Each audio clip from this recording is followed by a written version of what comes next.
Now, from the area's leader in live local news, this is WYLN News, the area's #1 source of live local news and information in Luzerne, Schuylkill, Carbon, and Columbia counties. WYLN News starts now. Good evening, and thank you for joining us on WYLN News. Here's a recap of our top stories from the week. The Hazleton Area School District is working to address local concerns regarding a recent federal policy change allowing immigration arrests to take place in schools. The policy change came last week when President Donald Trump lifted measures that had previously restricted such actions from taking place in schools and churches. In a statement, Superintendent Brian Uplinger said that the district's top priority is to provide a safe and supportive environment for the students to thrive academically and personally. Uplinger also said that the district is actively consulting with the Pennsylvania Department of Education, legal experts, neighboring school districts, and the local community to create a thoughtful and comprehensive plan for prioritizing the well-being and safety of the students. Under current Pennsylvania law, schools are not allowed to inquire regarding the immigration status of a student, and a child's right to attend school cannot be conditioned on their immigration status.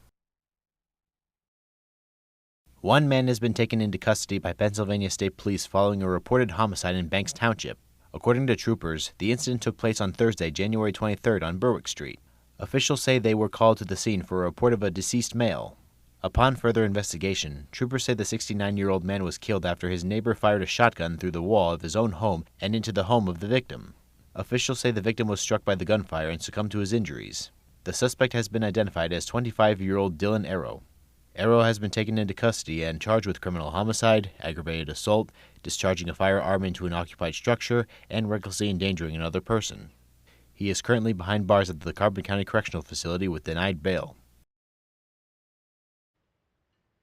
The Hazleton City Authority recently received a state grant for over $16 million to support local water infrastructure projects. The funding was awarded by the Pennsylvania Infrastructure Investment Authority, or PENVEST, with the help of Senator Dave Argall and PA State Representative Dane Watrow. In a press release, Watrow said the funding will be utilized to replace aging water lines on Buck Mountain and to significantly upgrade the Dreck Creek pump station. An 18-year-old is facing charges following a shooting in Williamsport. According to officials, Tahir Abdul Dixon has been taken into custody in connection with a shooting that took place on September 28th in the 600 block of 2nd Avenue. During the incident, police say a black Nissan sedan drove up to Dixon and another pedestrian as they were walking on the sidewalk. Following a brief conversation, police say the sedan continued north.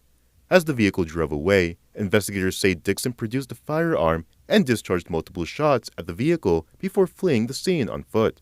Police say Dixon was 17 years old at the time of the incident.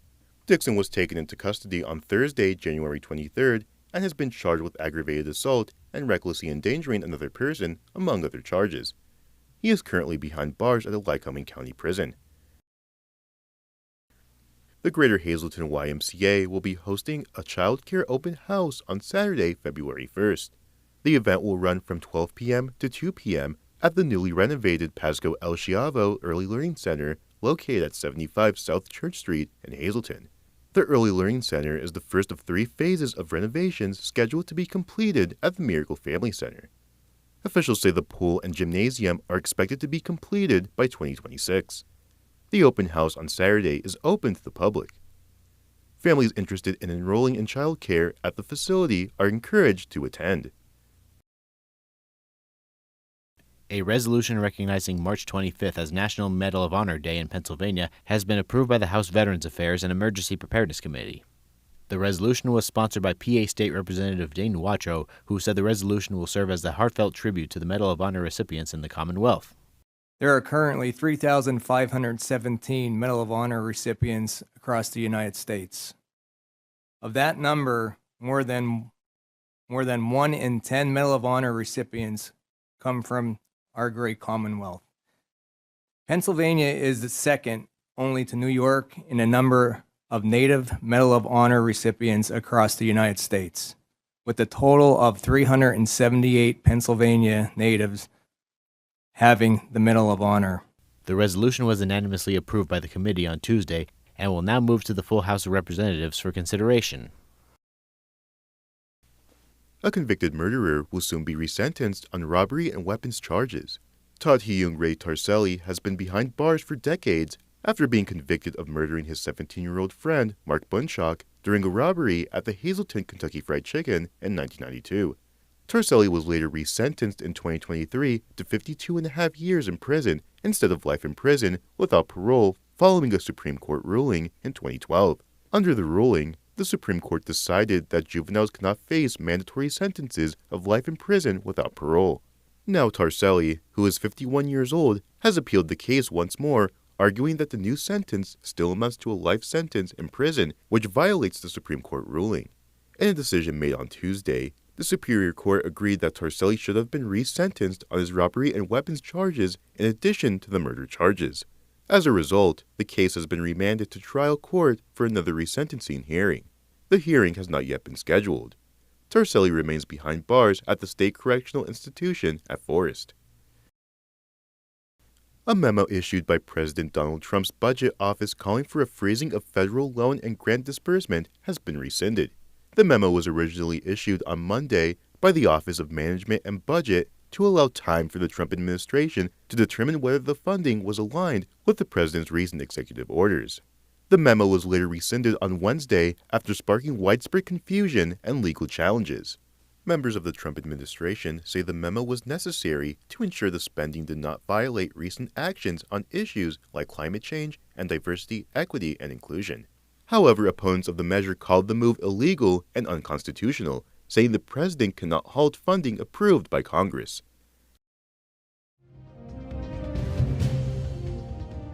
Coming up on WYLN News, Chris Fulmer takes us down the path through history with Wilkes-Barre, Part 4. Plus, we check in with State Representative Dane Watrow on Watrow's weekly update. But first, we'll take a look at our 5-day forecast brought to you by the WYLN Weather Kids. We'll be right back. Brought to you by the Lehigh Valley Orthopedic Institute, the region's only nationally ranked hospital. We turn setbacks into comebacks one movement at a time. Learn more at lvhn.org/ortho or 833-LV-ORTHO.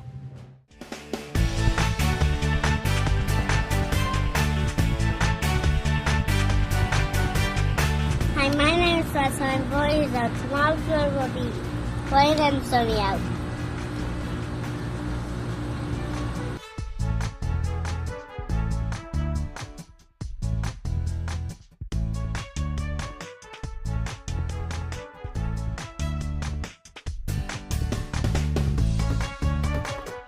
We want your child to be our WYLN Weather Kid.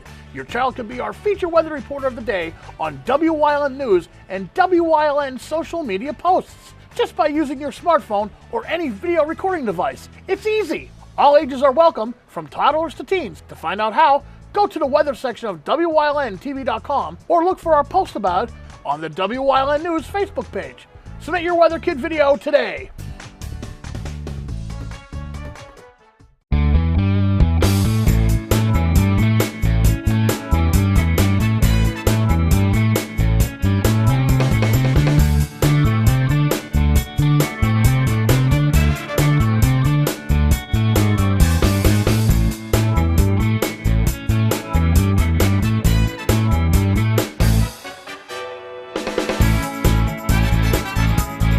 Third Base Luncheonette, still making memories after all these years.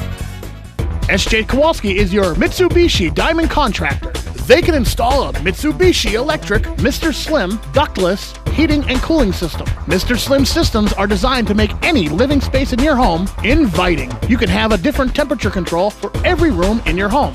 The money-saving technology can save you 25 to 50% on your heating bill. For Mitsubishi, Rinnai, and trained comfort specialists, call S.J. Kowalski at 570-455-2600.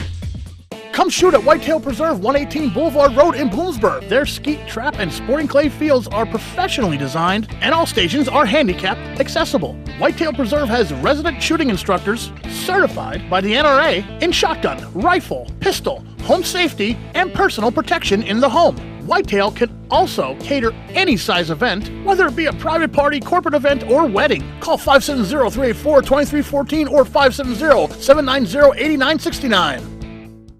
When you see news happening in your neighborhood, call WYLN News at 570-459-1869 or email us at news@WYLNTV.com or send us a message on social media through Facebook. WYLN, we're your local network.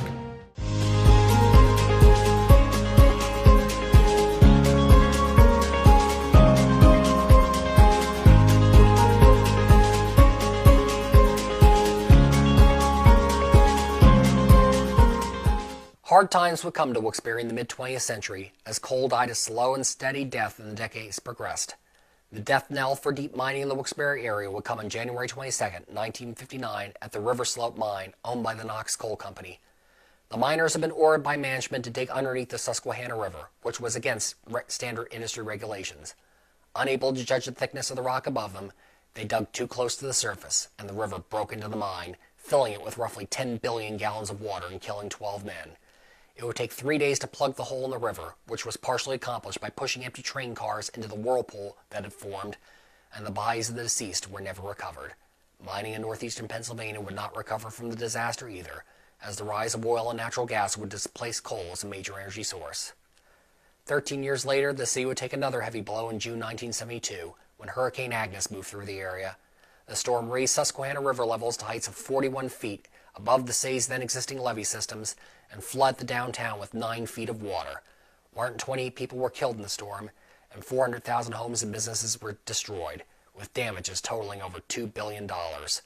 Wilkes-Barre quickly improved its levee system afterwards to prevent such a calamity from happening again. And fortunately, Wilkes-Barre had a firm ally in Congress to help them recover from Agnes's wrath.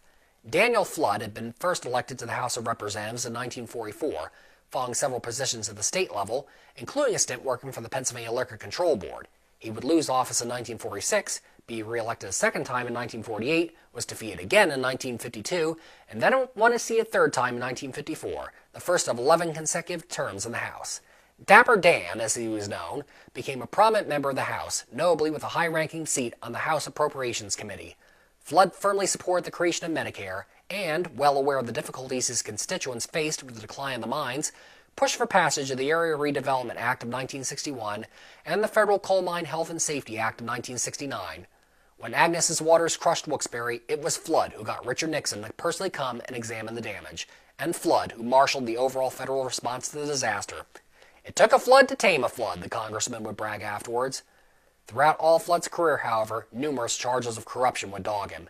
At least 8 U.S. attorney offices would investigate him during his tenure, levying close to 200 corruption charges at him, and would come to a head in February 1978, when Flood would be formally accused of illegally giving federal grant money to a community organization in New York.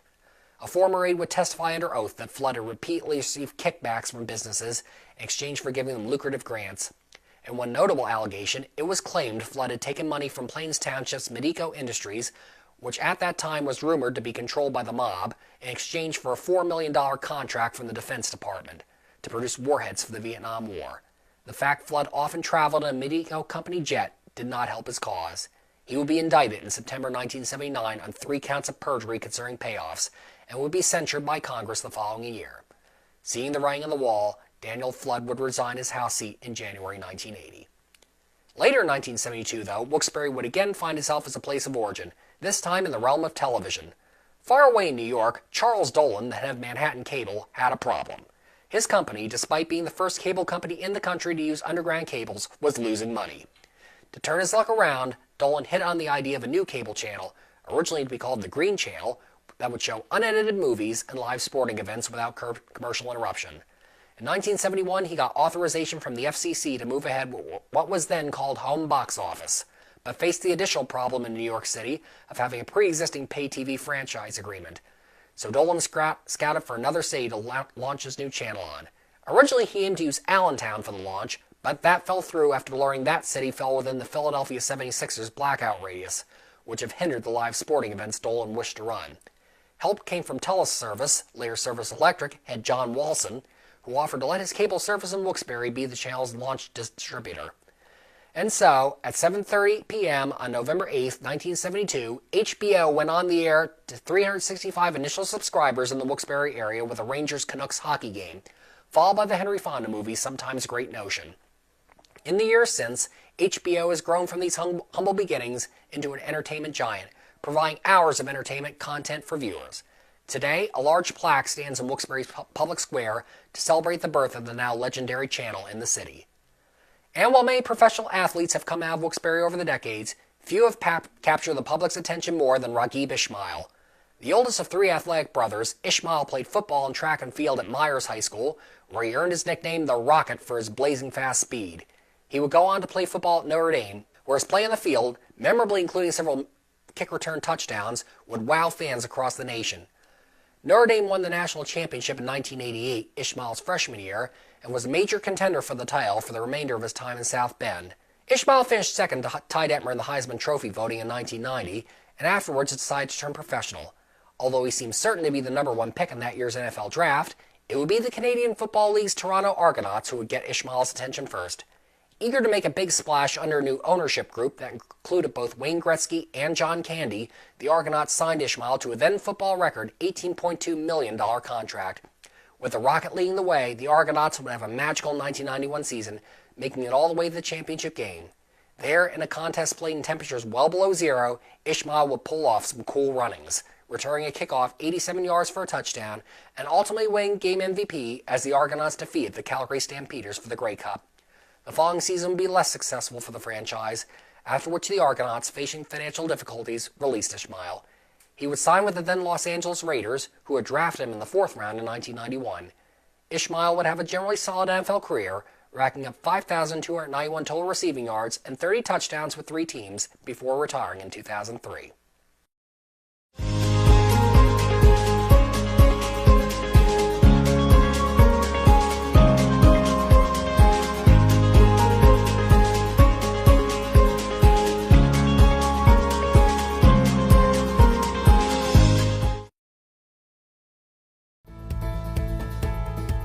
Welcome back to Feel Good Friday. I'm joined here with Dr. John. Dr. John, how's it going? Hey Ryan, good to see that you don't have to worry about what we're going to talk about next. No, I do not, but we're going to talk about weight loss because it is the most popular New Year's resolution.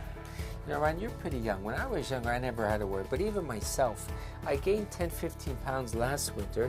I usually lose it every summer. I didn't lose it this summer. So all of us, blood sugar stays down. You just feel better when you stay. So the goal is drink more water. Write this down for your goals. Eat more salads. If you don't buy it, Ryan, the temptation's not there. So now that hopefully your leftovers are gone. The cheese, the crackers, the pepperoni, the cookies. Can't forget about the cookies. Don't buy them anymore, though. So when you know, you could have a couple once in a while, Ryan. That's the key. But all the patients in my practice who have changed their lives, they didn't have to get gastric bypass. They didn't have to get the Wegovy shots. They would walk a mile a day, drink more water, more salads, less carbs. And they read those goals and they stuck to, so you get on that scale and you're down 1 pound a week. That's good enough.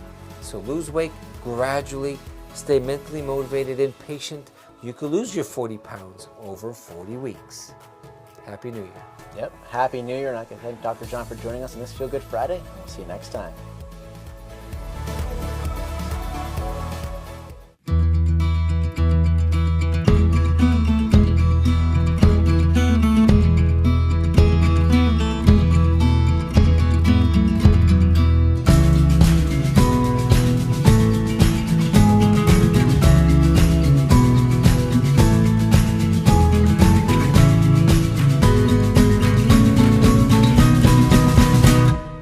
Express Care. Walk in and you walk into the region's most trusted health network. Are you sitting at home living in pain? Maybe it's in your hands, maybe your back or your hips. The good news is you don't need to live in pain. Why? Because there is Omega XL, a one-of-a-kind, natural, powerful joint relief supplement created from the green lip mussels of New Zealand. Drug-free, non-habit forming. It's small, easy to swallow. And it's backed by more than 40 years of clinical research.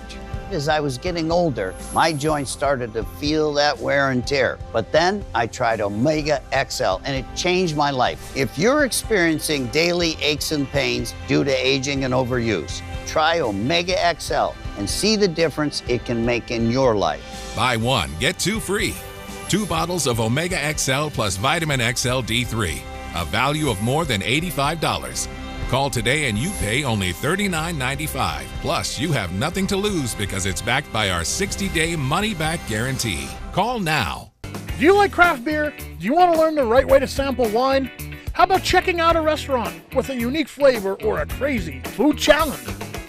These are just some of the things we are featuring on Wine, Hops, and Road Stops. So, spend some time learning about great wine, great beer, and great food on WYLN TV 35.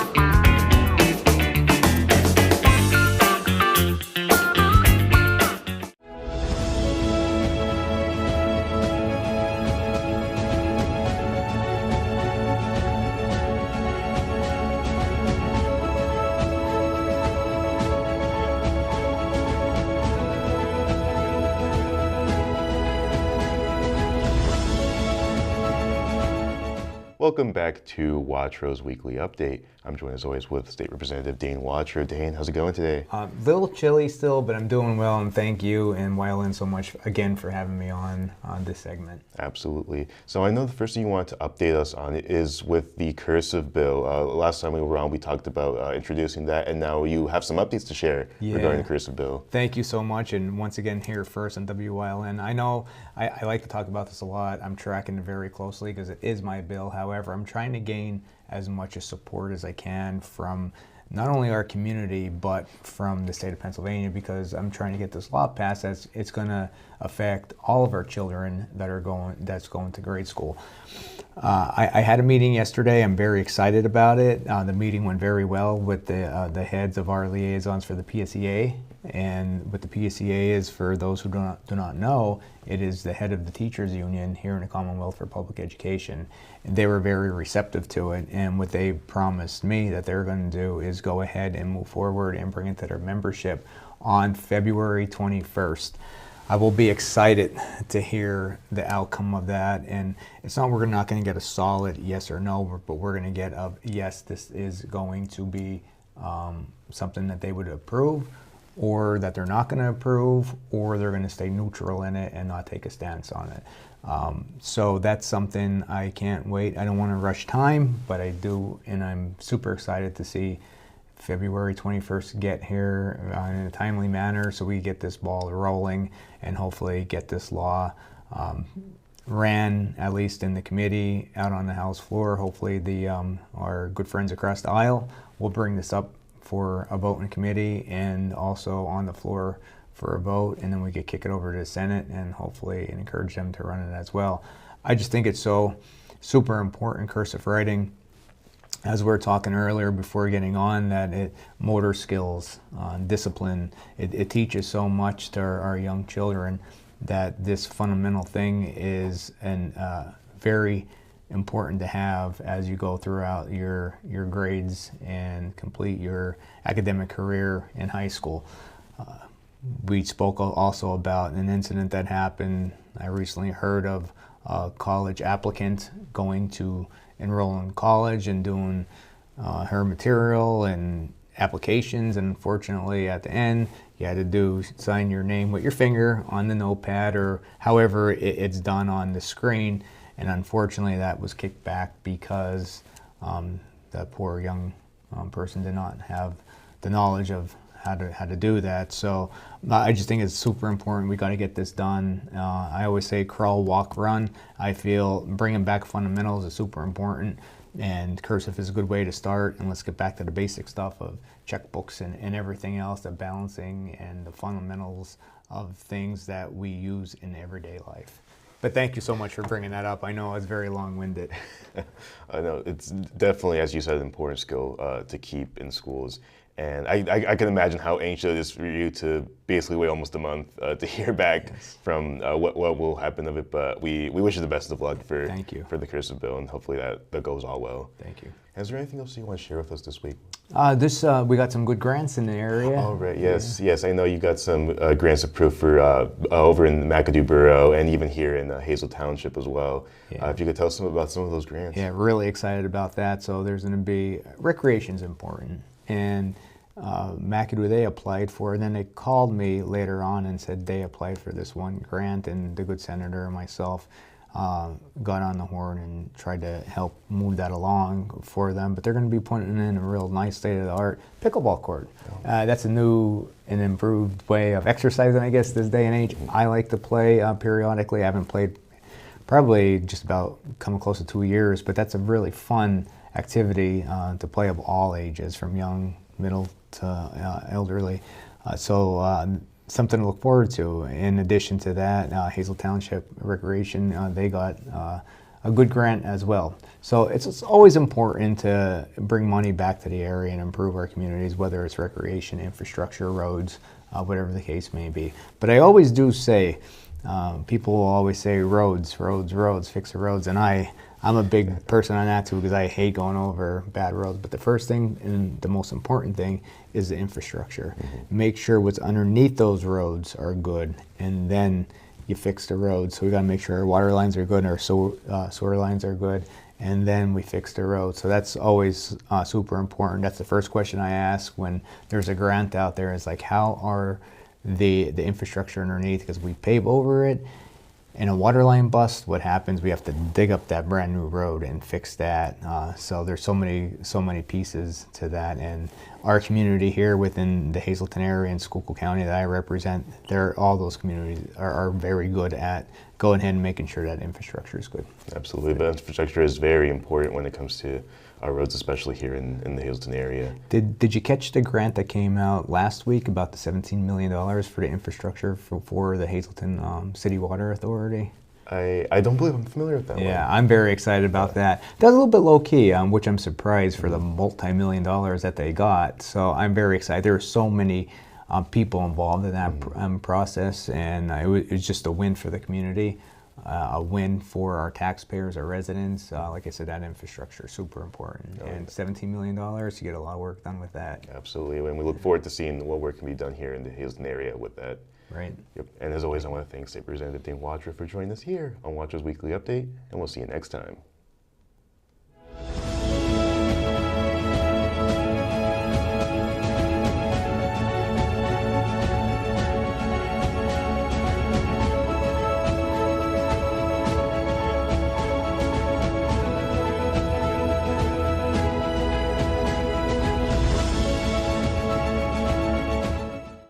You will love the feel-good feeling you get when you shop at Grand Central in Nescopeck and Hazleton. You will enjoy a no-pressure professional sales staff, experienced delivery crew, service after the sale, and don't forget, everyday low prices. No matter what you're shopping for in your home, we have you covered with top brand names like Flex Steel, Lazy Boy, England, and Dillon Custom Rugs. With our enormous selection and the flexibility to finance interest-free for up to 60 months, Grand Central makes it easy to make your house a home. If you're looking for an affordable pre-owned car or truck, Cher's Auto Sales has a great lineup of clean, dependable, and quality vehicles. Stop in at 610 North Broad Street in West Hazleton, 570-454-7229. Cher's is proud to be celebrating 70 years in business. Attention WYLN viewers, WYLN TV can now be seen on the Hazleton Service Electric Cablevision HD tier, channel 507, and over the air at 35.1. WYLN, we're your local network. Come shoot at Whitetail Preserve, 118 Boulevard Road in Bloomsburg. Their skeet, trap, and sporting clay fields are professionally designed, and all stations are handicap accessible. Whitetail Preserve has resident shooting instructors certified by the NRA in shotgun, rifle, pistol, home safety, and personal protection in the home.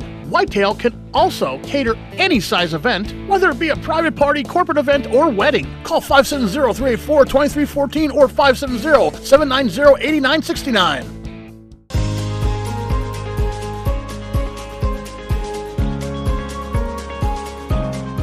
Hello, I'm WYLN historian Chris Fulmer. Pennsylvania's communities are filled with interesting history. Come with me as we discover the people, events, industries, and other historic facets of local towns.